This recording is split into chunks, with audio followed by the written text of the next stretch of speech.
Well, hello, everybody. It's Mike here. I just want to welcome you back to Mr. Cast Iron. We got Mrs. Cast Iron running sidekick with us, running shotgun. So good to see everybody. We got a pretty good show tonight. I've been looking forward to interviewing this fella. So we welcome everybody in the chat room. But I want to go ahead and introduce our guests. And we got Sean with What's in the Pot. Hey, Sean, how's it going, buddy? Good. How you guys doing today? Man, we're doing good. Let me pull you up full screen here. I had to. You recognize that flag, I guess, probably, don't you? Of course. Flag of my birth. There you go. Awesome. Well, looks like we got a few people in the chat room already. Let me welcome them. It's got our moderator Cooking with Stephen and Jacqueline. He's down in your country, too. Oh. Don't know if you know him or not, but looks like I think I've checked out their channel. Yeah. Skip Long's Quest with us. Good to have Skip. Let's see. Who else? Oh, that was you. That's Mrs. Cast Iron. Okay. So anyway, well, we'll go ahead and get started. There'll be folks popping in here. So Samantha Lewis, there she is. So good to have her. And folks, you guys know the routine. There's Charlie with Pickles Barbecue. So good to have Charlie with us. And you guys know the role in here. If you have any questions for Sean, be sure and start them out with that Mr. Cast Iron, or just put 3 or 4 question marks in front of your question where I can see it, and I'll try to get it up on the screen for Sean, and we'll go from there. Let's see. We got a new person here, Sent 1000. Hello, everyone. So good to have you with us. Who else did I miss? Pinch of Cooking. Pinch of Cooking. There we go. Where's that at? There it is. Hello, Lana. We had Lana on last weekend, so good to have you back with us. So we'll go ahead and get started here with Sean. How did you get started doing YouTube, man? How to get started doing YouTube? Well, I guess from a bit of a backstory, since I'm probably maybe between 8 and 10 years old, I started cooking and always loved cooking, always loved, just making food. And I just kind of became the kind of go-to with my friends. If we're chilling, I'm the one to cook, even from like teenagers and stuff like that. And with that being said, I was at a job working for a big company in Canada, and the company got restructured, and everyone's like, oh, well, what is your next step? I kind of got packaged out, and I'm like, I don't know. I really don't know what my next step would be. And they're like, oh, you should open a restaurant. You should open a restaurant. Everybody's been telling me, I think probably for the last maybe 15 years, open a restaurant. Yeah. To me, I look at it, I know there's a lot that goes in between running a restaurant. My parents used to have a restaurant in Trinidad well over 40 years ago. I myself have had friends that have restaurants, and I know there's a lot that goes into it. And to me, I think right off the bat, the startup wasn't that, the cash flow wasn't there. And I know with a restaurant, you're probably working probably for maybe 2-3 years before you're actually making a ton of money. Around the same time I got let go, I was into vaping, and I started a YouTube vape channel. And that's kind of what got me into YouTube. And then I was like, you know what? The YouTube vape channel, it was cool, got some products, networked with a couple different brands. But then I was like, let me try doing a cooking video. So I did one. It was all right. And it took a while for the videos, and I didn't have a good cadence. Like I would do it maybe once a week or once every other week, once a month, whenever I felt like it. Because to me at the time, to record, to edit, the whole production of things, it was just getting the time to fit it in my schedule. Fast forward a couple of years, end of 2018, I moved from Toronto to Tampa, and then when I moved, I said, okay, I had the opportunity from 2019. I was like, I'm not working at the moment. I have an opportunity to focus on this YouTube channel and see where it goes. And I started kind of pretty much recording and releasing videos every week, and it just picked up from there. It kind of just took off. Yeah. And almost at 5,000 subscribers. I think I'm 70 away from 5,000 subscribers, which is good. Doesn't seem like a lot, but from the time I've started doing it, met a lot of different creators, had a lot of different brand opportunities. So that's pretty much what got me into YouTube. So a company laying me off got me into YouTube. Yeah, That good makes deal. sense. Well, yeah, we're going to get into that pretty deep here in a little bit. But, I kind of jumped the gun. I usually have my guest introduce themselves and kind of tell us a little bit about themselves. And I dove right into talking about your show. But so you were born in Trinidad and then you moved to Toronto. Is that correct? Yep. So I was born in Trinidad, moved to Toronto when I was 8. Lived in Toronto probably for about 29 years. And then going on 3 years this year, my wife and I moved to Tampa. Okay. Well, I was going to ask you about that because I noticed some of your videos. It shows some of the I think it was a chicken wing place or something there in Tampa, and so I thought, well, maybe he's in Tampa now. I wasn't sure. Yeah, so I'm in Tampa. I've been in Tampa. So yeah, since end of 2018, I'm in Tampa. But Yeah. the channel so you can see if you go back to my old videos, you can see the transition where from Toronto to Tampa, and you can see, well, the kitchen changed. Yeah, yeah. Well, you said something when you were telling us a little bit about how you got started, and Charlie's got a question. He said, what is cadence? And I know you were talking about basically the routine, getting into the routine. You wasn't recording regularly, I guess. Is that correct? Yeah, just the flow. Like, I mean, if you're a rapper, your flow is your cadence, or if anything you do, just the consistency would probably be a better word of it. But yeah, it was more so the consistency of doing it. And then by trade, I guess, by professional job, I do social media marketing. And kind of all of a sudden, YouTube became a thing where there was a lot of people giving information. Forget the guys that promote vidIQ or TubeBuddy, or even my personal favorite is Gary Vee. And in that in-between time, just taking in and absorbing all this information, and then, really and truly what they say is right. If you post almost every week, you're going to pick up, your videos are going to pick up, and your subscriber base and your views are going to pick up. And I think after that year of me trying to release a video at least once a week for a whole year did change my channel completely. Yeah. Yeah, I try to do that too. I'm kind of subscribed to the same kind of group that you do in that sense of trying to figure out how to do it and do it better. And I'm with you on that. I think if you are consistent with at least once a week, that's going to help. And then, of course, I do this live show every Sunday night, and this has just been a blast. I've gained a lot of people, gained a lot of watch hours. But the big thing about this is that I really enjoy it. Teresa and I both, we talk about it all the time, is the guest. We just love getting to know the guests, the people that we interview, and because you see their videos and you watch what they're making or what they're doing, and that's all you get. You don't really get the backstory, and get to know someone a little more personal. And that's what I love about this. I mean, even if I never made another recipe video or anything about cast iron, I would probably keep doing this because I enjoy this so much. I agree. And I think that's kind of what I think for me, even as a person that listens to just podcasts or watching like video casts and stuff like that, especially when it comes to music, you find out a lot of things, or even with cooking, you find out a lot of things about different people that you might watch every single day or listen to music wise. And then you're like, oh, like all these little things that you would never know. And it's kind of like the origin story, I guess. Yeah. Yeah. Well, Maple Cook, we're going to have him. We're going to interview him for long, but he said I often spend my weekends at home to pot. So I can relate to that. But I'm going to welcome him, and several other people popped in here. Looks like Billy with Strong's Adventures, friend of ours, another cast iron cook down in Louisiana. So good to have Billy. We got In the Kitchen with Karen out on the West Coast there. Mama Z's down in Texas.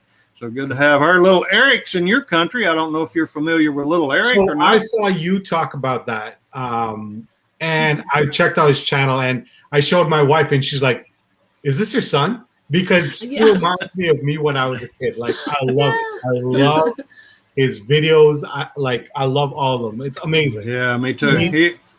It's like when I finally do have a kid, I would do the exact same thing. He's awesome. Yeah, he is awesome. Great. We love him. He put out a new one this morning for Father's Day, had a carrot cake, and he sent me a message. I don't know if he emailed me or a personal message through Facebook, I think, if I remember right. I'm not sure. We chat back and forth pretty regular, actually. But he said, "Happy Father's Day, Uncle Mike." And then I said, "Well, I appreciate that, and I really love that carrot cake." I said, "That's my favorite cake." And he come right back, real quick, and said, "Well, that's okay. Then I'm gonna eat 2 pieces just for you." I love a good carrot cake. Yeah.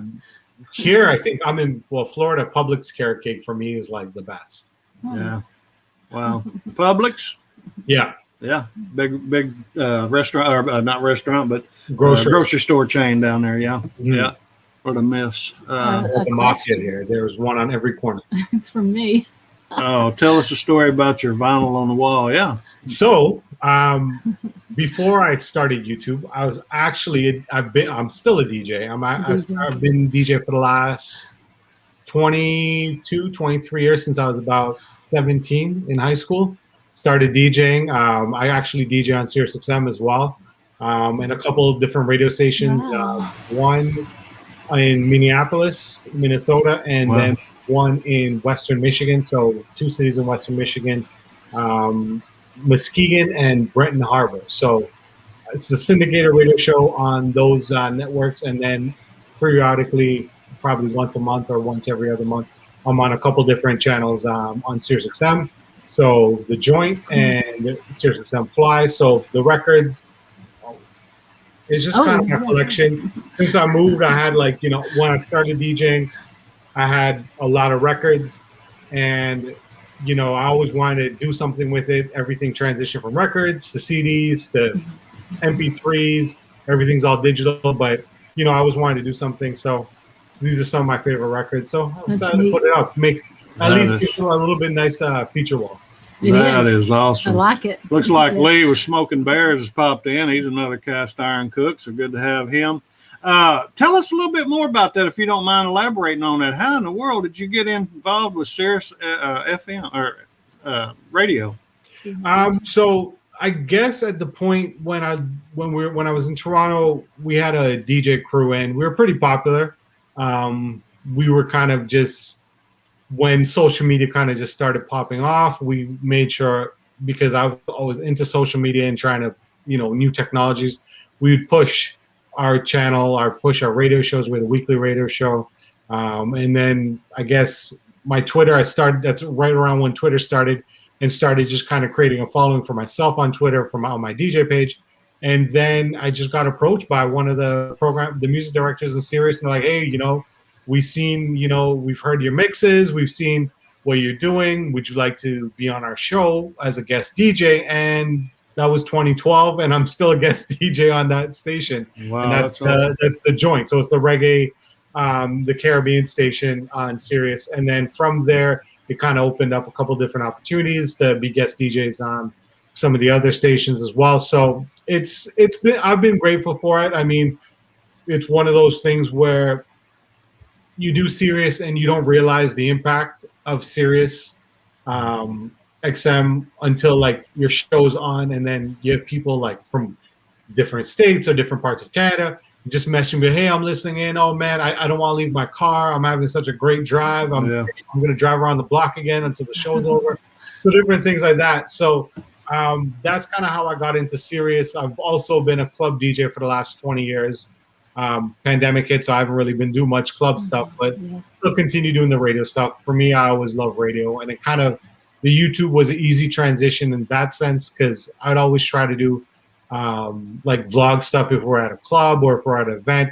So getting into that, and then just, if you notice with my YouTube, I always use background music. I always try to have background music, and I always try to make sure my voice quality is at the highest level. For me, I think as being someone that's into audio and into music, I always want to make sure it sounds clean, it sounds crispy, because that's one of my pet peeves, is that if my audio quality sounds off or too muffled, or the music is too loud, then the voice. So I guess that's how I am, and it kind of went into the YouTube as well for the cooking. Yeah, I agree with you on that. I think you could have a poor quality audio or video, but you really need to have pretty good audio.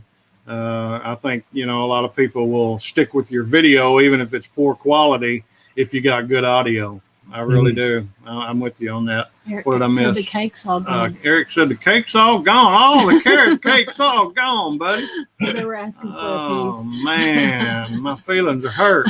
But anyway, Oh, I love a good piece of carrot cake right now. I just had dinner not too long ago. yeah, That would be yeah. perfect.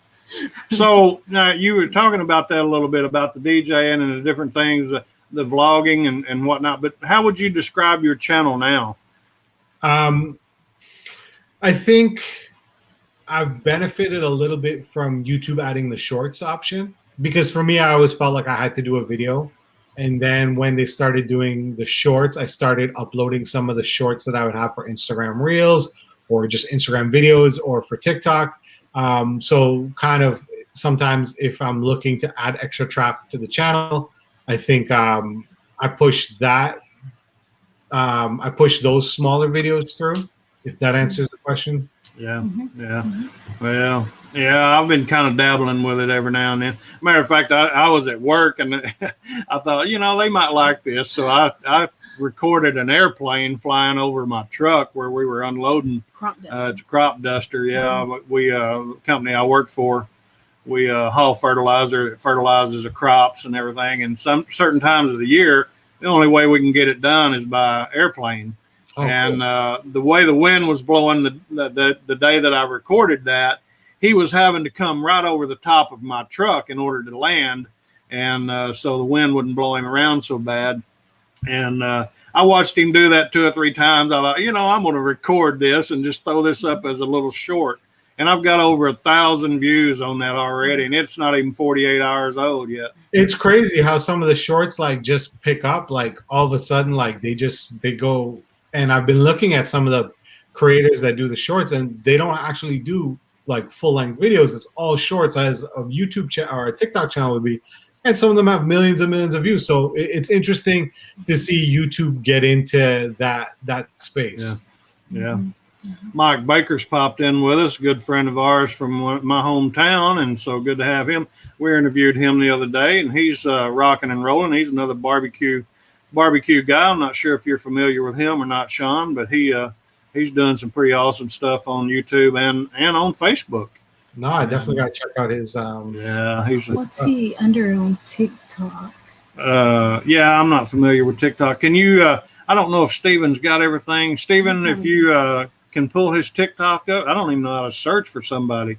Steven's got most of your stuff. It would just be TikTok.com/what's in the pot. Okay. Actually, it's funny because my TikTok literally went it's been my post recently, and I think I hit Trinidad TikTok if any of the Trinities in the house. So a lot of my trending videos have been hitting Trinidad TikTok, because TikTok, depending on your tags, you might get popular a lot of viewers from say Florida or the States or the UK. But my videos have been hitting Trinidad TikTok. Surprisingly, I'm over 10,000 subscribers on TikTok, 10,000 followers, which is crazy because I only really started focusing on TikTok probably within the last 6 to 8 months. And it's crazy, the growth for TikTok is insane. I've seen a lot of people on TikTok, even other food creators, that they have 500,000 followers. And then you look at their YouTube, the YouTube's only maybe a couple thousand, but it's just the growth and the amount of people that continuously, just the reach you get with TikTok is crazy. Well, that brings a question to me, because I've had actually our little great niece said, Uncle Mike, you need to get on TikTok and your YouTube channel will grow. I mean, have you experienced that? Do you feel like you're gaining subscribers because of TikTok? I've experienced a little bit of a crossover. I think I haven't been initially pushing it as much as I have been once I've noticed. I'm like, oh, I have 5,000 followers.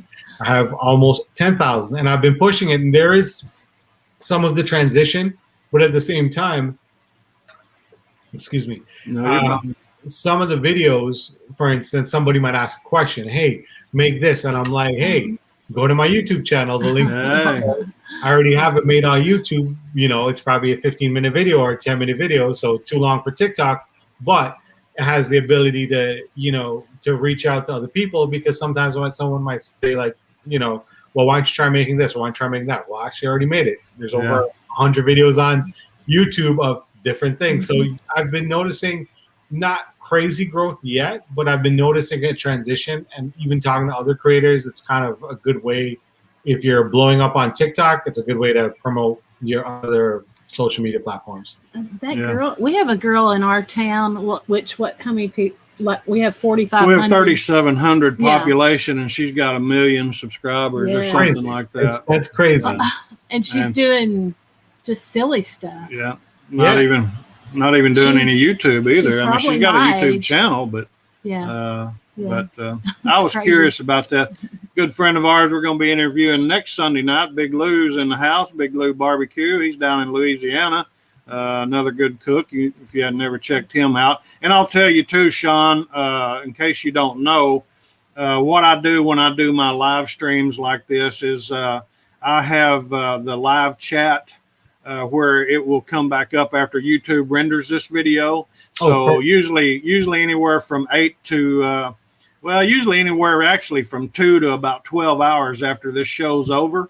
You can come back and look at this this video, and the live chat will be live, and you can go back through and see everyone's name in here. Most everybody's got a channel. Everyone's channel for sure. Yeah.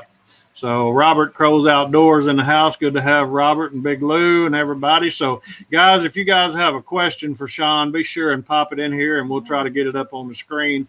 If you've not been to What's in the Pot channel, be sure and go check him out. Check out some of his videos.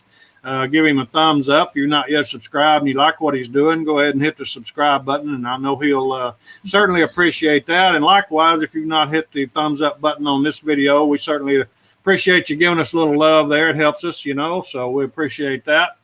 And but anyway, to get on with that, I mean, that was very interesting because in the back of my mind, I've just kept that there. I've not pursued it. As a matter of fact, I've not even subscribed to TikTok.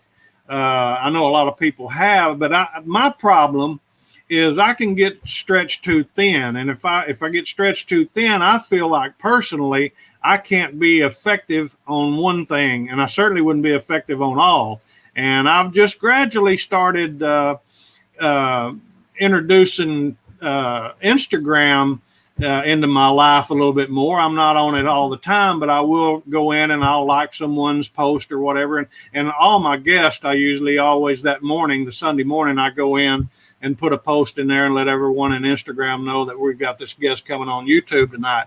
But I got to be careful with that. And so that's kind of why I've been reluctant to do the TikTok thing, because I get stretched too thin, and I don't think I'm that effective. I feel you. Like for me, I mean, I have my regular 9 to 5. I do my radio shows. I try to do YouTube videos. What I do like about the TikTok is that they're so short. Like you can literally do 30 seconds of something. Like even if it was say how you clean a cast iron pan, and literally just a quick 30 seconds, and you can either just do a quick voiceover from the app. And for whatever reason it is, I don't know how TikTok does it, but even if you're not using like a mic and you're just speaking to your phone speaker, the audio quality sounds really clean. So sometimes I don't use my AirPods, or I don't plug in like my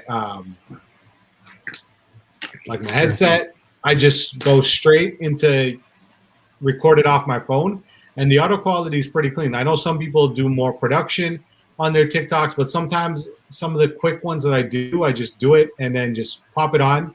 And then what I like the fact about the TikToks is then when I create that TikTok, I'll then go back and share it on Instagram as like an Instagram video or a reel, or then I'll just, now with the YouTube Shorts, I'll just pop it on YouTube Shorts.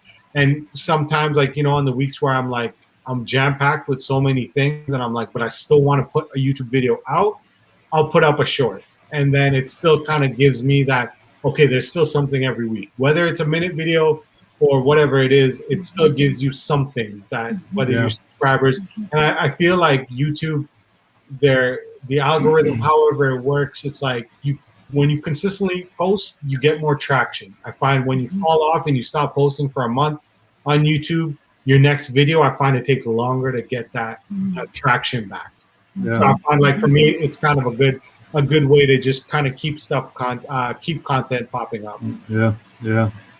Cooking with this guy, Stephen, over in Dublin, Ireland's with us. Jamie Max over in Scotland, he's with us. And Looks like Oh, man. Robert with Crows Outdoors popped in. He's out in Arizona, I believe. And so good to have everybody with us. And like I said, once again, if you have any questions for Sean, he's down in Tampa now in Florida, but he's from Trinidad, originally born and raised. And so he's got a Trini background, and we're going to get in. Trinidad accent too, and it's funny because a lot of videos I post, people are like, "Oh, I've been living in North America since I was 8 years old, so the accent is still there, obviously." But a lot of people they'll comment and be like, "Oh, you really made the video, like you made stew chicken as a common dish in Trinidad," and they'd be like, "Oh, you made it really well." And then to me, I'm like, because I don't speak with my videos with a Trinidad accent. And then there's a lot of creators like my good friend Chris. There's Rashmi, who's Taste of Trimbago. When they speak in their videos, they still use their Trinidad accent. And it could just be because they came to the States or Canada at a later age. But for me, I always look at it like I always want it to reach a broader scale. Like I don't want someone, if I speak with a strong Caribbean accent, I don't want someone from Canada or the States or the UK to be like, "What is he saying?" Yeah. Right. I just want to keep it general. And I think for me, it's someone I look up to in that sense is Chef Roger Mooking. He's of Trinidadian background as well. And I think his style, his flow, I just try to kind of keep to something similar to that. Like, if you were to take my video and put it on the Food Network, anybody that's watching it could understand. And I think that's why I try to keep my channel, like my voice and my tone the same way.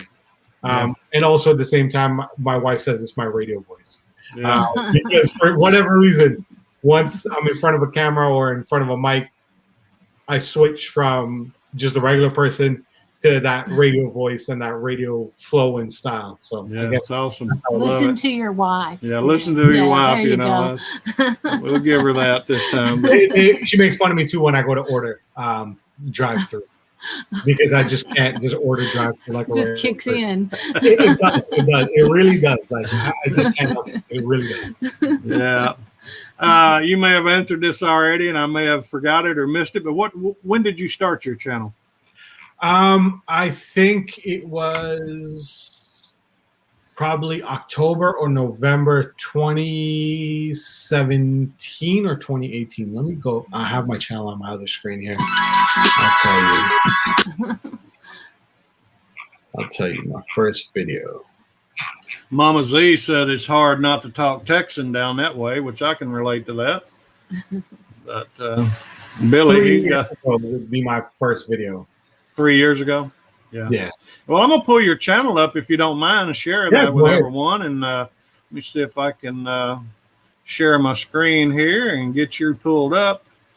My first video was Trinidad green seasoning, because essentially Trinidad green seasoning is like the essential to everything that we cook, whether it's a vegetarian dish, whether it's meat, whether it's a soup, whether it's a stew.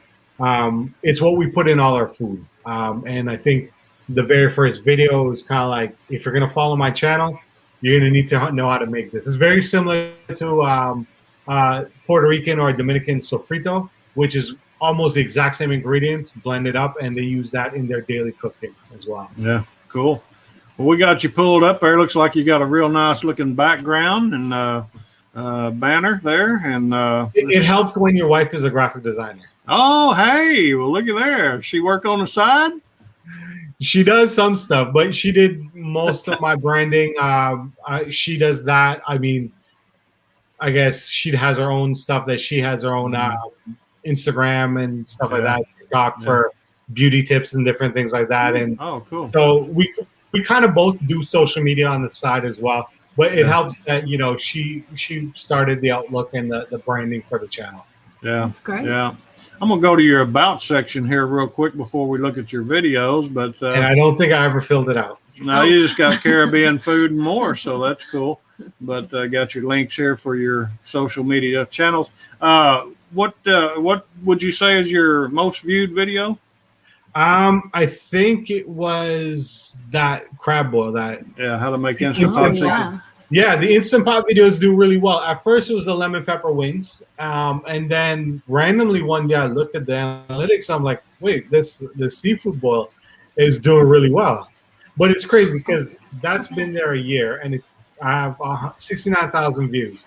Yeah. And some things I posted on TikTok has like 160,000 views in like weeks. It's crazy. It's crazy how it works. Yeah. Yeah, it's neat. The green seasoning green they're always seasoning. talking about. Mhm. Yeah. Yeah. Yes. And doubles, I think. Yeah. Talk about That I'm not good at making. I'll tell you that. There's some people that know how to make doubles, and they're really good with doubles and roti and stuff like that. Not me. I don't think I got those cooking skills from my parents. With my, Well, I for don't me, think you've done so bad at all. the rice dishes. I grew up with both my parents, always, like, especially on the weekend, both of them cooking. My dad cooks a lot of like Trinidadian Chinese food, like the pepper shrimps and the fried rice and stuff like that. So I learned that.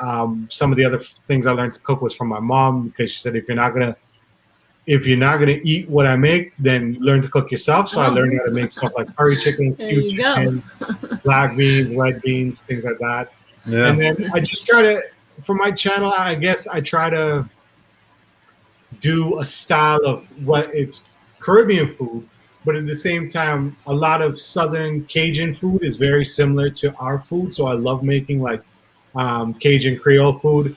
A lot of Latin food is very identical and similar to Trinidadian food, specifically certain things, even when it comes to some of the things we make for around Christmas time, some of the drinks, some of the food, we call it pastels, is very similar because of our country had a little bit of a Spanish influence from Venezuela, and then I guess from way back in the day with Spain. So there's a little bit of foods from different parts of the world I always try to incorporate with my style. So I might be making a Trinidadian dish, but I will probably use Cajun seasoning to change it up a little bit, or I might use a Creole seasoning to change it up, or I might use some like a sazon or a sofrito or an adobo, just to add a little bit of flavor and add a little bit of a different twist. And also at the same time, a lot of Caribbean people that live in Canada and the States, sometimes depending where you live in the States, you might not be able to go to a local Trinidadian grocery or a local Jamaican grocery to get the seasonings. But a lot of Latin markets carry almost the exact same seasonings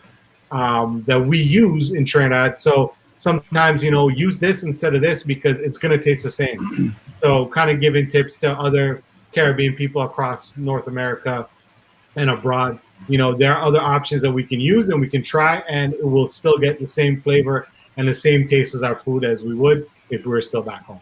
Yeah, that's awesome. Big Lou says Cajun and Creole food's his language down there in Louisiana. So nice. And I think it goes back to a lot of the French influence with the Creole food. Trinidad, we had a lot of a French influence on our country as well. And a lot of the French Creole stuff, rice and red beans is a Sunday staple in Trinidad.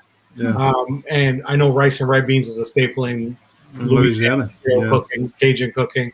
So there's a lot of similarities. We use a lot of stuff like okra.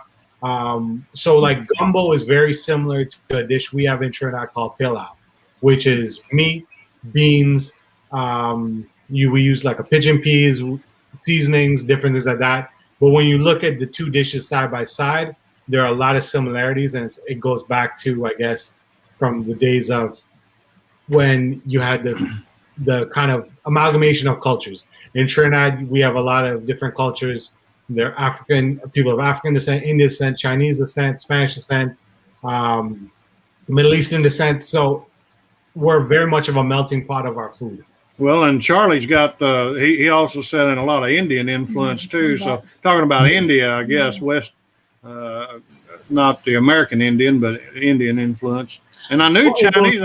It goes back to, I guess, there was the Spanish came, then they brought the African slaves.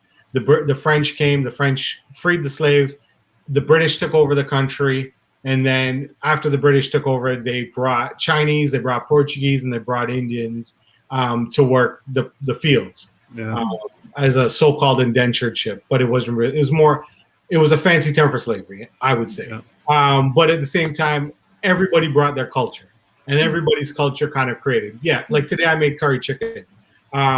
But the way we make our curry chicken would be very different than someone from India or any parts of Asia where we make it, because we use a lot of different spices, a lot of different seasonings.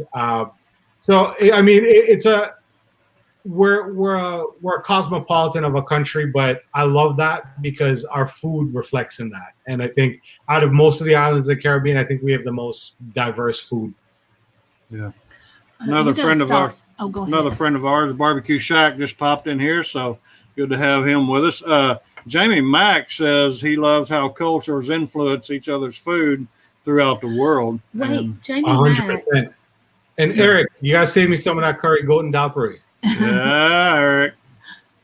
Jamie Mack. Can you kind of explain to us what that is? So, curry goat, the same way we make curry, but we use goat meat. Very common in the Caribbean. And then dal-puri is, I guess, like a flatbread, but we use lentil peas. So you boil the lentil peas and you grind it, and it kind of turns into like a powder. Right. When you make the roti, you put the lentil peas in the middle of it, you flatten it back out, and then you put it on what we call a tawa, or kind of like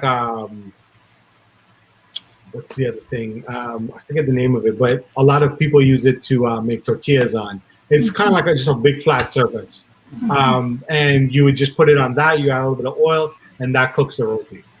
Okay, like a tortilla press or something, or similar to like a tortilla press, like a electric tortilla press, but it's more so just one top, like a plancha. Okay. So if you're familiar with like the flat planchas that some people may make tortillas on, or different things like that, or even any kind of flatbreads, it's very similar to that.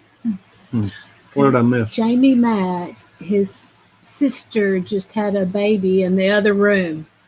Is what he said. Wait a minute. Way up there. I thought you... Whoa, congrats. Yeah. Right there it says, I've been relegated to the other room tonight. My sister just gave birth in the other room. Wow, that's awesome. Congrats. Congratulations, Uncle Jamie. So, good deal. Well, hey, we talked a little bit about your channel already. On your recipes, now, do you go by a schedule? Do you have things lined out and pre-planned of what you're wanting to record, or is this something that just you come off the cuff with, or maybe something that you've seen another creator create and you think, well, I'm gonna do that in my version? Or how do you come up with your recipes? Sometimes it's a bit of both. So usually when it comes to what I make, my wife and I, we actually make like a food menu for every 2 weeks. So we'll create for 2 weeks, this is what we're going to make every single day for dinner. And then some days we'll just make double, so the next day's leftover. I work from home, so sometimes I'll just eat that for lunch the next day. So what I'll do is when I'm making that menu for the 2 weeks, when we make that menu for the 2 weeks, maybe on the weekends or depending on what it is, I'll try to fit something in that I haven't cooked as a recipe. Yeah. And it just kind of goes that way. At the same time, we use whatever we make on that food list for that recipe kind of turns into the grocery list, because, okay, I'm making pasta or I'm making pizza, but I need mozzarella. So I'm going to go add mozzarella to the grocery list. So it kind of saves us time. And at the same time, I don't get carried away when I go to the grocery, because I love going to the grocery and I will get carried away. So it just kind of keeps me on track. But yeah, I'll try to fit in my recipes. A lot of times I do a lot of filming on the weekend just because it's when I have the most time to film. So whatever I'm making on a Sunday, I'll be like, okay, you know what?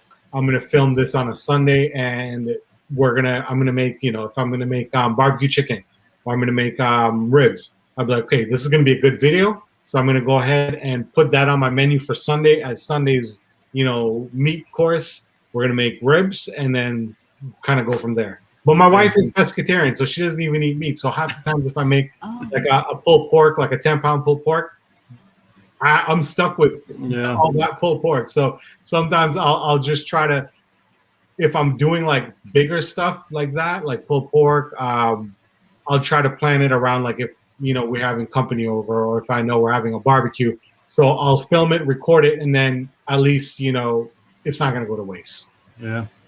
Laura's with Laura's Kitchens popped in from Toronto, Canada. So good to have Laura with us. She must have hit 1,000. What'd she do? Yeah, she just got hit 1,000. 1,000 subscribers. So Congrats. congratulations to her. And, you know, talking about that, I know you're bumping up against 5,000 there, Sean. Have you, on your channel, do you have any short-term or long-term goals that you're looking at doing with your channel? I think obviously my overall long-term goal is like to hit 100K. Overall long-term goal, I definitely want to hit 100K. Short-term, hit 5K. Yeah. No, probably 10K. I would like to hit 10K by the end of the year. But my long-term, like no matter what, I want to hit 100K. Whether it takes me a year, 2 years, 6 months, you never know, depending on if your video blows up. But yeah, that's my long-term goal is to hit 100K and to do more brand partnerships. I've been lucky to do some pretty good brand partnerships, so just to kind of keep that going. Can you kind of elaborate on that a little bit for our guests? Yeah. So one of the brands, I think probably the biggest brand, and there's a lot of barbecue people in there. So Traeger, I'm a Traeger brand ambassador. So I work with Traeger on specific recipes or different promotions. I was lucky enough to take over their Instagram for Christmas, right before Christmas. And I did a Trinidadian dish we call macaroni pie. It's kind of like a big mac and cheese, but I did it on my Traeger. So it was, instead of baking in the oven, put it on the Traeger, gave it a little bit of that wood fire flavor, and change it up a bit. So that actually was a big boost for my channel. There's another brand that I work with. It's called Imusa, which is a Colombian brand. Their U.S. brand is based in Miami. They make something called calderos. That's what they're famous for. In Trinidad, we call it an iron pot, which is more like an iron pot, really. But we use that a lot in our cooking. If you see some of my videos, you might see it. It's usually like an aluminum pot, like a very heavy-duty aluminum pot.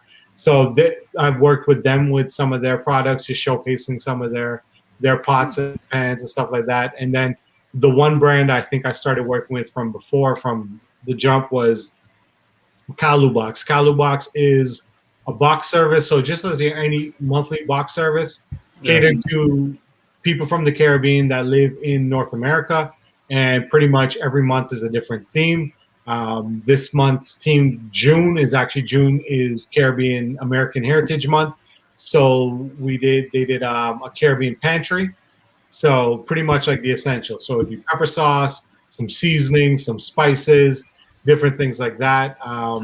Last month was the Chinese Trinbago box, which is kind of a lot of the Chinese cooking that we use in Trinidad. So a lot of the seasonings and spices. So they work with a lot of the companies from Trinidad to promote their products across North America.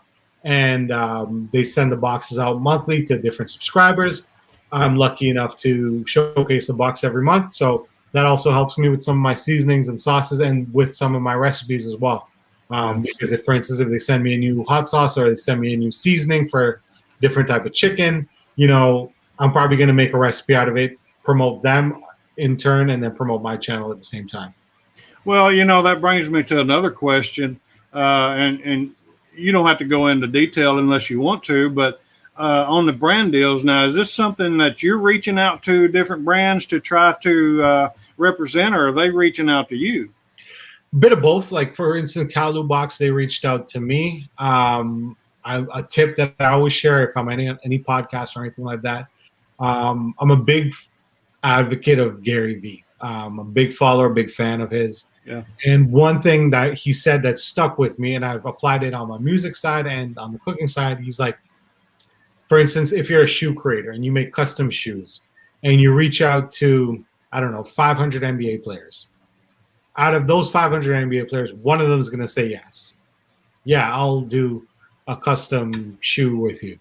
And that one person says yes, and they post on their Instagram, and they have 1 million followers. Then all of a sudden, you're going to blow up. So a lot of these brands, I just reach out. It's kind of like a cold call. 99% of them say no. Some of them say, hey, you know what? We actually came across your channel, or reach out to our marketing team. and then give your pitch. And it's pretty much an elevator pitch on Instagram sometimes for some companies.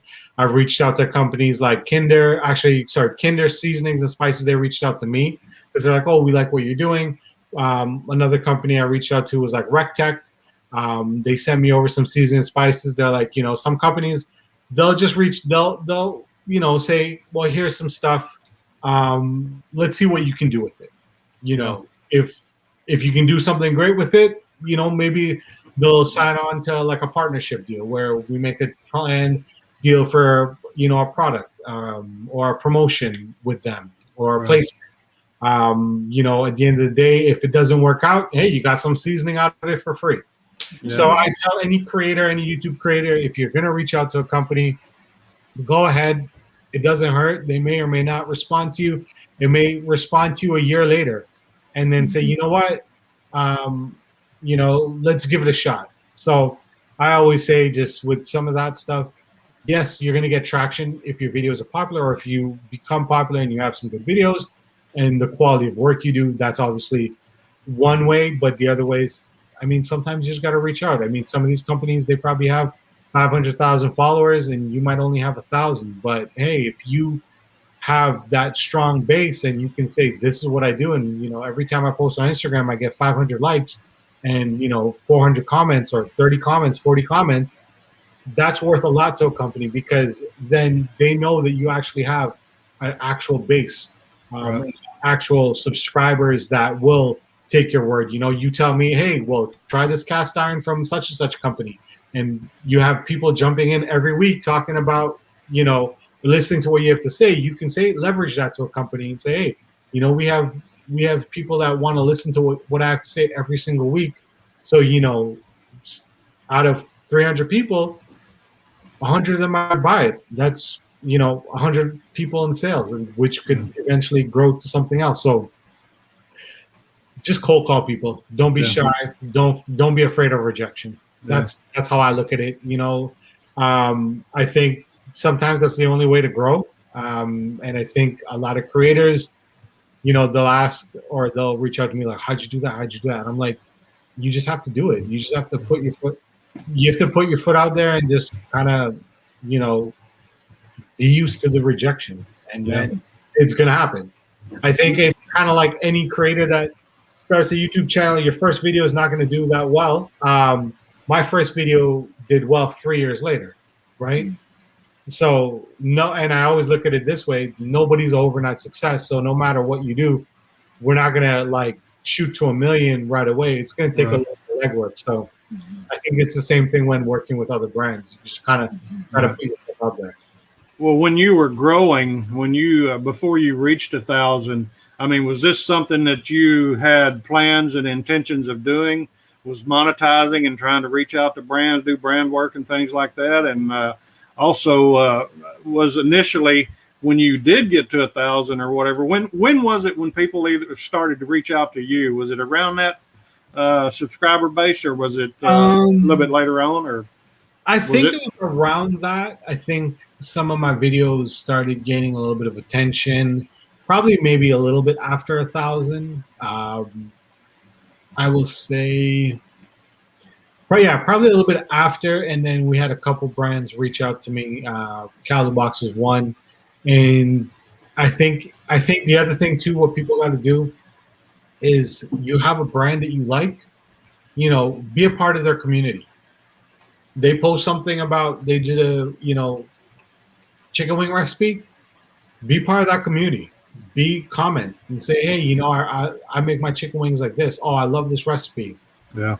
Different things like that. Because then other people, for instance, like if I was in your chat right now and I see Big Lou Barbecue, he says, I like Imusa stuff. I'm like, yeah, I love it too. What's your favorite pot? We become friends, but I don't know Big Lou, has a deal with Zatarans or Slap Your Mama. Yeah. And then he can put me in contact with someone like that. I'm like, hey, I know such and such and such. They're doing a great job with their channel. Maybe you should reach out to them if you're looking for new creators. Yeah. So I think it was right around 1,000, but I think also Instagram helped me a lot. Yeah. I think not just YouTube helped me, more so I think I made a lot of my contacts through Instagram. Yeah. I think just being consistent on Instagram and posting and being in that community of foodies, whether your brand is Caribbean food, you know, Latin food or barbecue or soul food, whatever your niche is, I think just being in that community helps, especially on something like Instagram, even on YouTube as well. But I think Instagram, there's a lot more potential, and a lot of brands can see you right away. Like for instance, a lot of brands might not be on YouTube for that extent. They might post their commercials, but they're not in that community. But the marketing manager or the brand manager or the person in charge of Instagram might see, you know, Mr. Cast Iron always talking about these cast iron on our posts. You know what? Let me check out his profile. Let me hit him a follow. I think I did that with Twitter. I always talk about basketball, and the, you know, Toronto Raptors, my favorite basketball team, followed me. Yeah. And I was like, oh my God. You know, I've had some baseball players follow me, and I'm like, oh my God, but it's because I'm in, you know, you keep within that community. Yeah. So I think it kind of goes hand in hand. I think any creator out there, you just kind of just be part of the community, and you know, showcase what you're making, whether it's in your stories or in your posts, and then it helps. I think it transpires to that person on the other side that works for the brand. They might say, hey, yo, this guy really made a amazing pulled pork using our dry rub, and he didn't even we didn't even like pay for this. Like he just did it on his own. Let's reach out to him and send him our new spice rub. And I think our work with me for Kinders. They reached out to me because I've been doing a lot of barbecue videos, and they said, hey, we love your products. You know, we're looking for some new creators to kind of just shoot some of our new seasons too. Here, would you be interested? And I was like, sure, no problem. And to be honest, Kinders is one of those brands I see, but I'm like, I'm not gonna spend $10 for a bottle this season. Sometimes, Yeah, you know, I'll wait till it goes on sale. And just so happened that opportunity came up. Now, I mean, as somebody that used it, I will spend the $10 because I like the product. yeah, yeah. You know, that makes me think too, though, Sean. If you don't mind sharing with our group here, how would you tell them the easiest way to negotiate some kind of brand deal with someone? Is this something that they have a set price and they reach out to you and say, well, we'll give you X amount of dollars for this? Or is that something that you negotiate with them? It depends on the company. I think like some of the bigger companies, like some companies that I know of, they don't do certain things. They'll be like, okay, you know what? We'll send you this, but we'll promote you with what you create. So it might be just a freebie trade-off. You know, here's some pots, or here's some seasonings, or whatever it is, right? Mm-hmm. This is a trade-off because, for instance, they might have 100,000 followers on Instagram, and they will take that picture you create, and then all of a sudden your post, where even your personal Instagram might have, you know, 300 followers, 400 followers, but all of a sudden there's 100,000 people seeing this recipe was made by what's in the pot. They might click that link and then follow you. That gains your base. Yeah. So some companies it's like that. Other companies, you just whatever you think you're worth. So for instance, if you think I have 10,000 subscribers and I get 150 likes every post, and for me to post your product, I'll charge you $100 or $150. The brand might come back and be like, yes, no, or they might just kind of negotiate. So counter offer you. Brands, when you approach them, they'll tell you off the bat if they are looking to work with you monetarily or work with you like just product trade. Yeah. Or sometimes the product trade then turns into something monetary, because then they're like, I really like what this guy's doing. I really like the branding that he's doing and what he's promoting for our company. So let's go ahead, and the next contest or next promotion we have for say, I don't know, 4th of July, we're doing these new hot dogs. Let's get him to do the post for the hot dogs, and then we pay him a couple $100. So it really depends on the company. Yeah. I would assume, and that's dangerous, but I would assume you're probably doing affiliate marketing too. Not so much. There's a few brands that I do affiliate marketing with. Not so much I try not to sell. Like, I want people to just, you know, take in what I'm promoting. Yeah. You know, even if it's a spice, I'll post the link. Some companies will be like, hey, you know, can you post the link to the seasoning or whatever? But there's some I've done affiliate marketing with one company. I started doing some pellet grill videos with Z Grills to their page if you're looking to purchase a grill. But I haven't done a lot of affiliate marketing. I've done a lot of some things with some companies where it's like, you know, you click my link and use my promo code, you'll get 10% off. Right. Yeah. But nothing to say like, you know, I know there's a lot of creators that like, you can buy the camera I use. Here's the Amazon. Like, here's this. I really have not put the effort into it. Maybe I could have been a little bit richer if I actually did. But sometimes it's just, you know, I do it for just the fun of doing it. And I think in the sense, well, I'll figure that stuff out after. I mean, I guess for me, I don't know. It's tough to say. Like, I think I look at it differently. Like, sometimes some people do it because, you know, their channel's huge and people are going to buy whatever they're promoting, which is cool. I think for me right now, I still think 5,000 subscribers, I'm still growing. So I just kind of just go with the flow, depending on what it is. Yeah. Well, I'll ask one more question in this area here and then we'll move on. But are you doing AdSense, Google AdSense ads, I guess? Yep. Are you monetized on your channel? Yeah. Yeah, that was 100%. I monetize the channel. So, I mean, it comes and goes. I always find it interesting. Like, some months, you know, your monetization you might get a deposit that's really good. And then some months it's like, oh, I didn't even realize, like, you know, it went completely nothing. So, I mean, it is what it is. I think I look at it in the sense of like, I would love to do YouTube or, you know, cooking on social media platforms full time. But for now, as I keep on growing, I still have my day job until, like, you know, I see like a $10,000 check every month or a $5,000 check every month consistently from YouTube.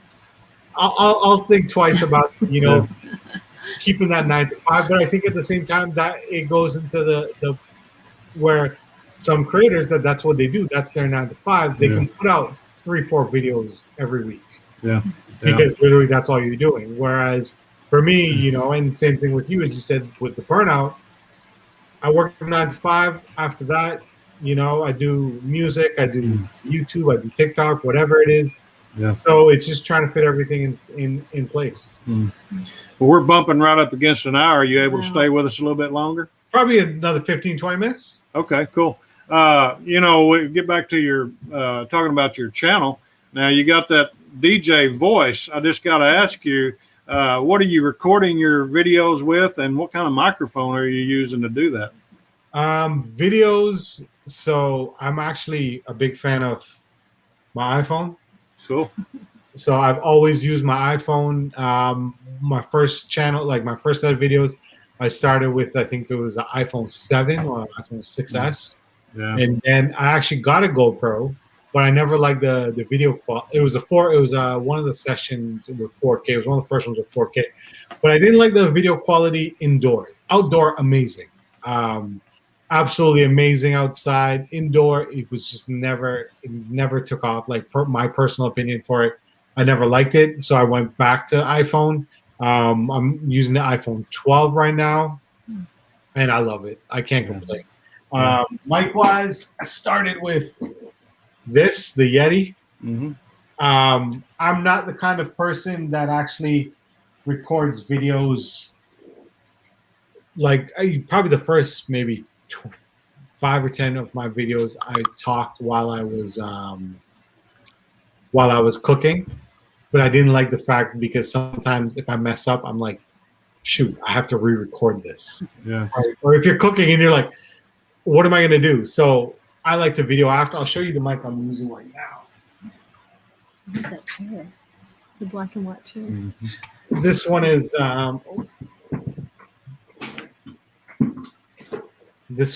the F-Fine mic. It's almost identical to the Yeti. So I use this. So when I record, I will record the video, then I'll just take out the audio and then use this for my voiceover. So I like. Pardon me. No, go ahead. I'm sorry. Oh no, personally, I like how the voiceover sounds on top of it. I don't hear you don't hear your stove in the background. You don't hear someone opening and closing the door. It just sounds perfectly clean. Yeah. So you do voiceovers pretty much on all your videos now. On everything, unless it's like maybe like a vlog where, I might be vlogging somewhere outdoors and you need to talk. But for the most part, everything's a voiceover. Yeah. I have a question. Well, the boss lady's got a question. Sure. It's Father's Day, so what's it say on your shirt? Oh, because I don't have kids. I thought it said cat. Best cat daddy ever. Rock on. And then it's just so funny because these are names of our 2 cats, and this is kind of what our cats look like. That's what I thought. I thought it said Yeah, cat. so my wife surprised this morning. She's like, "Oh, I got what is That's it?" nice. Well, And let's talk. that's the other thing. You don't hear cats fighting in the background because my cats. Yeah. That's cool. Wow. What kind of struggles are you having with YouTube? To me, I find it's the strangest thing is that I use TubeBuddy for my optimization to help me, kind of tweak the channel, see if it, the video can get more views. And I look at some of these videos and there's no tags, there's no cover art. And their video has consistently 30,000 views every video. And I'm like, what is this? So I think that's a bit of the struggle I have with YouTube recently is just trying to grow the videos with views and get more views on the channel. I think especially as someone that's that's monetized the video where now the views actually count, because then the more views, the more AdSense dollars you're going to get. So it's a bit of a struggle I find with that. I think that's the biggest struggle I find with YouTube. We're just trying to get more views on some of the videos. I look back at some videos and there's I'm looking at my channel on my other screen now. How to make veggie and beef Philly cheesesteaks, 93 views. That was 3 years ago. It's just funny because it's you think okay, you get 30,000, 40,000 on some videos. You would hope you would equate that to subscribers, but it actually doesn't work that way, because even when I look at the analytics, half the views don't even the people that actually subscribe aren't the ones that actually view all the videos all the time. It's crazy. Yeah. Are you pretty actively monitoring your analytics to try to better your channel then? I am. I guess part of it is because I do social media. I'm a social media manager. So I've worked for previous companies as well as community manager, social media manager. I'm doing ad posting, analytics, things like that, or just managing a social media team. So understanding the fine details of how my videos are doing is kind of I guess it's something that irks me, because it's something I do for work. So I have familiarity of how a post will do, and click-through rate and views and the drop-off rate and stuff like that. So I study, and maybe I put too much emphasis on it because I do it for my regular 9 to 5, and then looking at it as my channel, I do it as well, and then I put too much emphasis on why is this video not getting enough view? I use the right SEO tags, I did this, I did that. There's enough of a description. My thumbnail is amazing, so that's but I think that's my own personal pet peeve as well with myself, and just with my channel is trying to always make it better. Yeah. Sometimes digging too much into the analytics. Yeah. Looks like Stephanie with Ginger Snap Kitchens popped in with us. Good to have Stephanie. Seen somebody else. Let's Bake and Cook Stuff popped in too. So good to have you with us from Florida. Looks like on vacation. So must be nice. So Florida is the vacation capital. Yeah. It's been pretty busy, I think, since a lot of people are getting the vaccinations and stuff like that. You notice we went to the beach. Big mistake Memorial Day weekend, and Yeah. it was, you could tell like it was a majority of people on vacation. I was like, it's like I guess as somebody that lives here, it's like the worst time to go to the beach because you're not going to get to go to the beach. Yeah. Yeah. Good deal. Hey, on your library of videos, what was the one that you had the most fun creating? Let me take a look. So there's one that it's not even so much of a creation, but it's more a bit of a vlog. DJ Khaled did Khaled's Kitchen, and it was when he was doing a promotion with Weight Watchers. So when I was in Toronto, he had a tour and he did the Khaled's Kitchen in Toronto. And you got to meet him and stuff like that. And to me, that was cool because, like, one, it's food stuff, but two, as a DJ, I mean, it's DJ Khaled. Like, he's probably one of the biggest DJs in the world. Right. So it was just cool. Like, I got to meet him, got to try some of the food. I think it was just fun, like, going to the event and just checking it out. It was cold because it was like January or February, so it was outside in front of the Rogers Center by the CN Tower there. But it was fun. I think that was one of the fun ones I did, and I would say, what else did I make recently? Any of the grill. I have 2 grill videos that I did unboxings. So I love barbecues. So the barbecue unboxing videos are always fun because it's like Christmas. Yeah. You're opening something new and you get to try it out and test it out. What was one of the biggest? What was one of the videos that you had the most trouble recording or creating? I'm trying to take a look here. I think I would say I did a mustard fried chicken, and the first attempt, the batter was too much.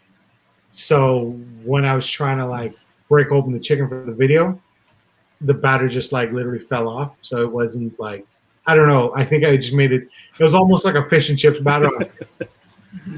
So when you break open the fish and chip batter, like the fish just falls out of it. Yeah. It was kind of like that. So that one had a little bit of harder time doing or trying to work around it. But I think most of the times, because some of the videos I make and some of the recipes I make it like I'm making dinner. So I don't think about it. Like I'm like, well, I'm just cooking, but I'm videoing at the same time. Right. So I think when I do that, I think it isn't. I don't put too much thought into it if it comes out good or it comes out bad. I will say the beef patties. I made Jamaican beef patties. That actually I had to put a lot of extra because I'm not a baker. I don't usually bake stuff. So making the pastry was a little difficult because I wanted to make it perfect. And then the beef patty pastry is very similar to like a French pastry where the more you fold it and the more you put the lard or the shortening into the dough and you fold it, you're going to get more of the flaky layers.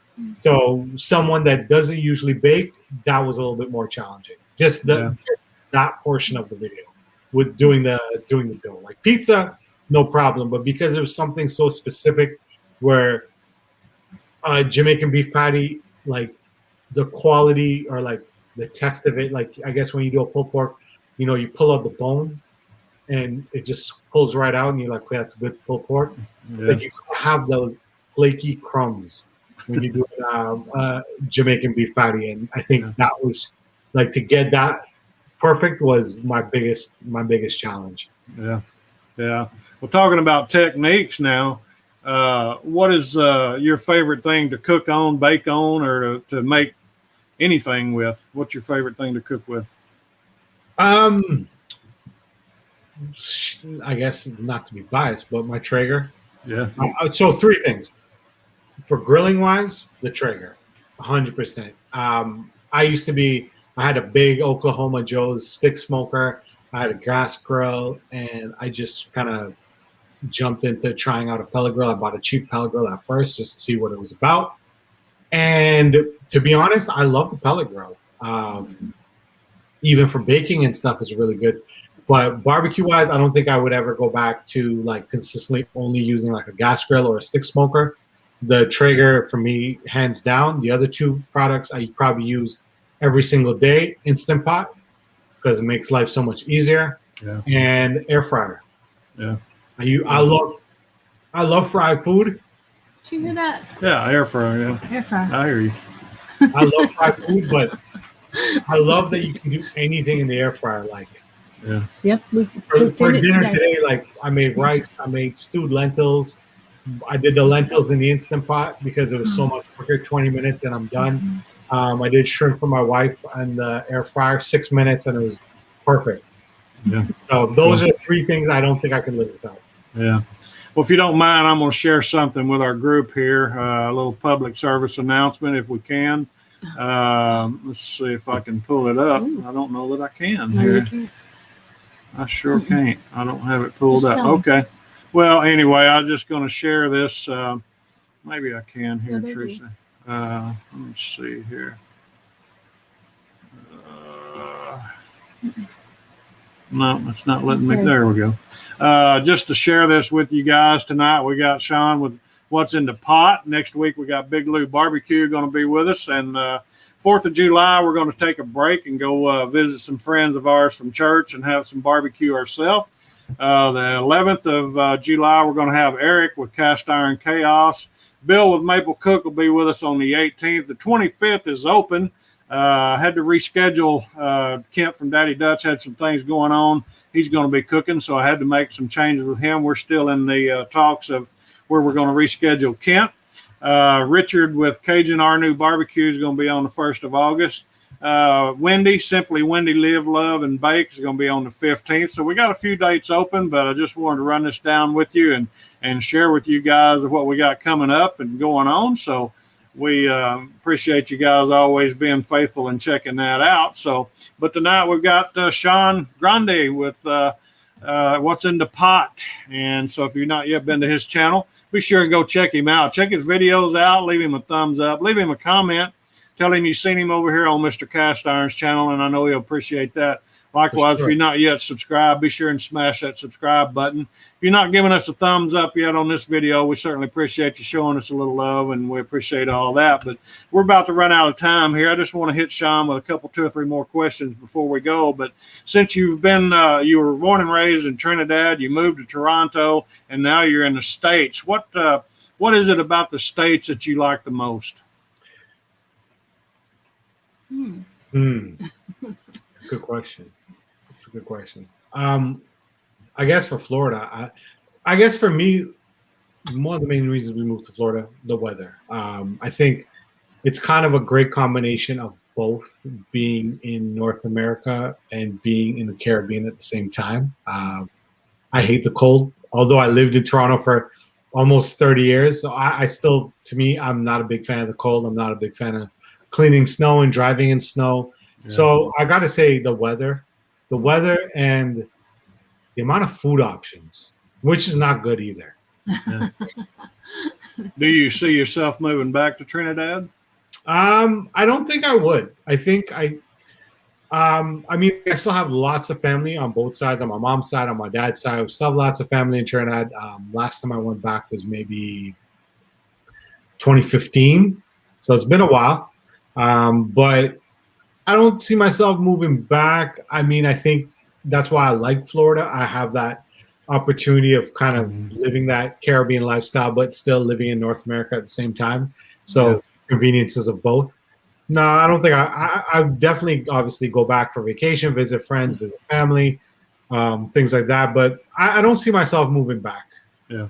Well, you know, most of us Americans, you know, we look forward to going to the Caribbean and islands and places like that to visit.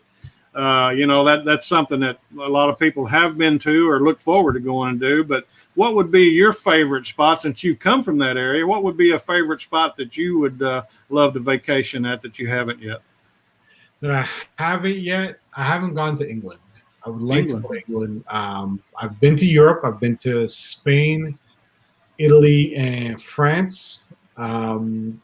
And I think like absolutely loved Spain, loved Italy, loved France. I definitely want to head to Europe and probably somewhere like in Asia. Like I want to go like Thailand. I want to go Malaysia, Indonesia, like Southeast Asia, and probably like I've seen how beautiful it looks, like South Africa and Australia. Yeah. I love to travel, and I think with me, when I travel, I love to like just try to eat local as much as possible. Like even when I went to Italy, you know, we went off course and just went and got food from. We were in Naples, and we're like, okay, where's everybody from that work in the city? Where are they getting pizza from? Yeah. Some random little hole in the wall. Went to got a pizza, ate it on the side of the road. Had a beer on the side of the road. It was perfect. So like for me, like I like to do that kind of stuff. So usually, sometimes my vacations are influenced of like, what are we gonna do besides just sit on a beach? Because I love to just see like the history, and I like to see like the food and the culture. Yeah, that's cool. So probably next for me is probably the UK. UK, wow. I have lots of family. I have some aunts and some cousins in London specifically, so definitely want to head down there, visit them, and enjoy what England has to offer. Yeah. Well, I got a couple more for you. I'm going to fire at you, but what would you say that you're the most grateful for in life? Life in general, but I'm grateful for, I guess, my parents, like just them and seeing what they went through to just leave the Caribbean to come to Canada, and just understanding the struggle they went through to make it. And then me kind of doing the same thing. I moved to Florida around the same time they, as adults, moved from Trinidad to Canada. So it's just kind of like understanding what they've done and how much they've worked to get where they want to go. And I think I'm grateful for learning that from them, because that kind of influenced me in the things that I do. My parents are both entrepreneurs. They've been entrepreneurs their whole life. So I've kind of picked up on that entrepreneurial spirit, that hustle. And I think no matter what, I think that I'm always going to be grateful for that, because it just kind of stuck with me. Yeah, that's great. Well, I got one last question for you, and I always ask this, but what would you say before we go to our guest in the chat room, and certainly to your subscribers before we go? You got anything you'd like to say to them? One, first of all, for you guys, thanks for having me. I love the platform. I love, to reach out, speak to different people. I mean, there are other creators on here that now I'm going to go and follow and watch all their videos. And they probably might hopefully do the same for mine. So, I would say if you are a creator and you're coming up, whether you're 100 subscribers, 500 subscribers, 5,000, 10,000, just keep hustling. Just keep on doing what you got to do. I think the other thing is you're never too old. I think some people think of it like, oh, I'm like 40, I'm 50. Why am I going to start a YouTube channel? That's for kids. Oh, TikTok's for kids. I thought TikTok was for kids. And then my wife started a TikTok thing, and she got 1 million views on one of her videos. It's like, maybe I should start focusing on TikTok. Wow. And then it's just kind of like, so you never, I guess, don't give up, and you're never too old to do anything. Because I look at it this way. There's a lot of people that became successful when they were older in age. Right. When they're in their 40s, when they're in their 50s. I always see one thing, like Morgan Freeman became a popular actor when he started acting like in his 40s. Yeah. Now he's probably one of the most popular actors in the world. Yeah. So in that 40 years, you can have a great life. You know what I mean? So I think some people think about it like, you're 40, you forget what you did the last 40 years. What are you going to focus on the next 40 years? Because if, for instance, you do something you love for the next 40 years, then it's not like you're stuck at a dead-end job and you hate what you do for the next 40 years, or next 25 years till you retire. Yeah, yeah. Well, good deal. That's great. Did you have Another some? question? Yeah, sure. Trisha's got a What's question. your wife's channel? Her TikTok is House of Renown. House of Renown. Okay. Cool. Well, Sean, you've been a lot of fun. I'm sorry. He said something. I walked on you. What did you say?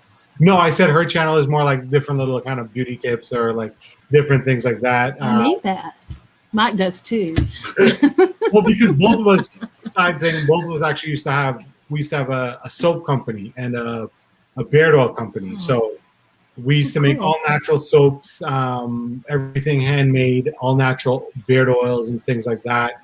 So we kind of got into doing those products, and then that's what kind of elevated like her channels and stuff as well.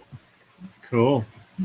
Well, good deal. Well, Sean, we're going to go ahead and call it. We certainly appreciate you. You've been a good sport, and we hope we can get you back some other time and pick your brain a little bit more. This has really been fascinating, and we just want to thank all of our guests in the chat room, all of our friends here that show up every week. And we just thank you guys. Be sure and go check Sean out, check his channel out, and be sure and show him some love if you don't mind, and let him know that you've seen him over here on Mr. Cast Iron. I know he'll appreciate that. Guys, you guys have a great weekend. We look forward to seeing you next Sunday night. So we'll see you later from me and Mrs. Cast Iron and Sean Grande from What's in the Pot. We'll see you very much, guys. Bye-bye.